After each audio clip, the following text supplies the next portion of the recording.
cinéma avec Thomas Lécuyer. Thomas Lécuyer et nos invités sur le plateau. On reçoit Hugues Harish et Sarah Brahms. Bonjour à tous les deux et bienvenue. Bonjour. Merci d'être avec nous ce matin. On va parler de Rivière. On en a parlé il y a quelques instants, Thomas Lécuyer. Oui, un coup de cœur pour ce film suisse à découvrir dès demain dans les salles. Comme je l'ai dit tout à l'heure, un beau récit d'apprentissage, un parcours initiatique pour la jeune héroïne du film Manon, qui aborde aussi de nombreuses thématiques. Alors Hugues, pourquoi vous avez choisi le hockey comme écrin à cette histoire ? En fait, j'ai joué au hockey quand j'étais petit. Et le film tourne autour de l'adolescence. Et pour écrire l'histoire, je voulais un peu retourner sur des lieux, un peu un retour aux sources en fait. Donc j'ai écrit l'histoire dans la ville où j'ai grandi, en fait, entre les deux endroits où j'ai grandi, entre Belfort, la petite ville de Belfort, et la ville de Coire en Suisse. Donc on voit peu dans le film, mais c'est un peu, elle part de Coire, elle va pour se retrouver à Belfort. Et donc c'est un peu ça. Je me suis beaucoup inspiré des lieux que je connaissais bien pour écrire l'histoire et donc le hockey, je connaissais très bien la patinoire qui a gardé un peu ce côté en plus vintage qu'il y avait déjà à l'époque et que ça m'intéressait beaucoup et j'en ai fait un peu le centre névralgique du film. Donc il y a une partie autobiographique en tout cas sur le côté hockey. Ouais, pas vraiment autobiographique, mais disons que je me suis beaucoup inspiré de mon adolescence.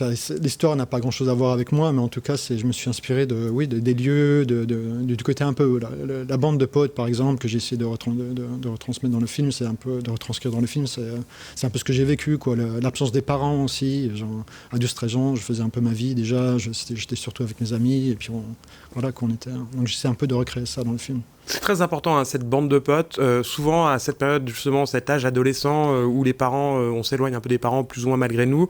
Et la bande de potes, c'est vraiment un univers qui peut nous aider à aller de l'avant. Une question que je pose à tous les deux. Bonjour Sarah aussi, merci d'être avec nous. Bah oui, c'est hyper important, sachant que c'est un sport très compliqué, que ce soit le hockey sur glace et le patinage artistique, quand on commence à en faire professionnellement. Donc vraiment avoir une bande de potes et des amis sur qui tu peux compter et un peu s'évader, c'est sûr que c'est hyper important. Alors Sarah, vous ne faites pas de hockey dans le film, vous incarnez Karine, une jeune patineuse professionnelle dont Manon va tomber amoureuse et qui a du mal à gérer la pression autour de son sport. On a vraiment l'impression à travers votre personnage que le sport de haut niveau, ça pardonne rien au niveau du mental.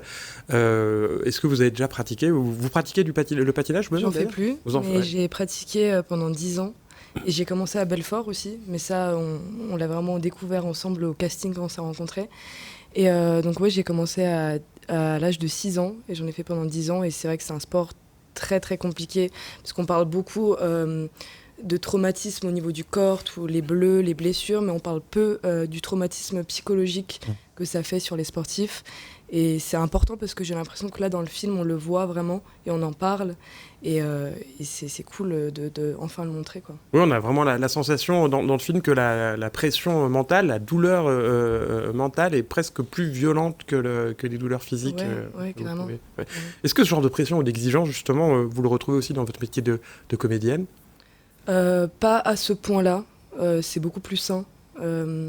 Il y a un truc, c'est que les profs, bon, ça dépend qui, ça dépend quel coach, mais c'est beaucoup de violence et il y a une telle compétitivité que oui, c'est beaucoup plus violent que le cinéma.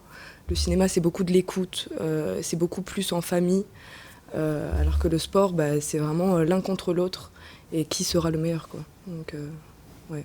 Et donc c'est vous qui patinez vraiment dans le film, il n'y a pas de doublure Non.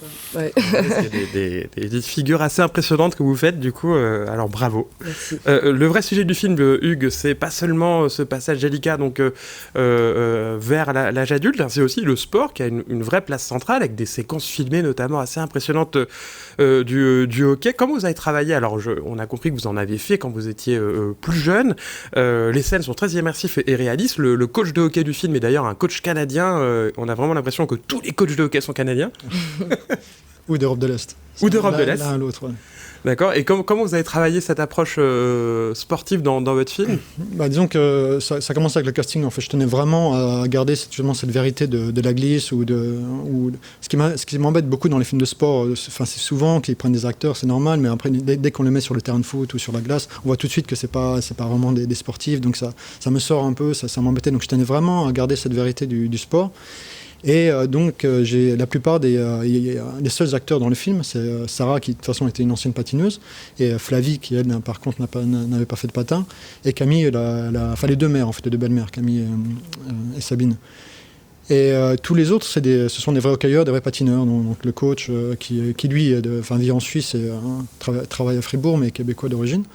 Et donc d'avoir justement des vrais hockeyeurs, des vrais patineurs, ça me permettait de donner déjà une certaine vérité, de pouvoir travailler vraiment avec ça. Donc après, concrètement, c'est techniquement trouver des astuces pour déjà travailler avec la doublure de Flavie, de Manon, parce qu'elle patinait pas, donc il fallait trouver des astuces pour les transitions entre la doublure, les entrées de glace et tout ça. Et après, sur la glace, on a travaillé, on avait construit une dolly pour mettre l'opérateur, le chef opérateur dessus, qui était poussé par deux patineurs, par exemple, pour les scènes de patinage et quelques scènes de hockey. Et on avait aussi un patineur, un opérateur qui est très bon patineur lui-même et qui tenait la caméra à la main et qui suivait comme ça les hockeyeurs pour avoir ce sentiment de vitesse et d'urgence, quoi. Ouais, les séquences sont très immersives, hein, avec quelques passages assez impressionnants d'ailleurs, puis qui montrent bien la violence aussi de ce sport. Le hockey, c'est hyper physique. Je crois que c'est un des sports les plus physiques. Ça bastonne, quoi. Ouais, c'est pour ça qu'ils sont harnachés comme ça, je pense. Oui. Jamais la patinoire voir les matchs non, c'est pas mon truc, les patins. Ouais. Vous êtes un ancien hockeyeur, vous suivez un peu l'actualité sportive pas trop. Moi, le hockey, c'était entre 7 et 11 ans, donc j'ai un peu. Je suis passé à autre chose après. Je joue au foot comme tout le monde, ce que je regrette. Et je vous demanderai pas les pronostics pour le match de ce soir. Non, mais disons que je vis aux États-Unis, donc je suis aux États-Unis, mais pas trop en Suisse. Mais... Alors j'ai une dernière question pour vous deux, hein, dans le film. Les figures masculines sont souvent toxiques, un père absent, des joueurs machos, l'un d'eux qui trafique des médicaments. Est-ce que Rivière est un film féministe ?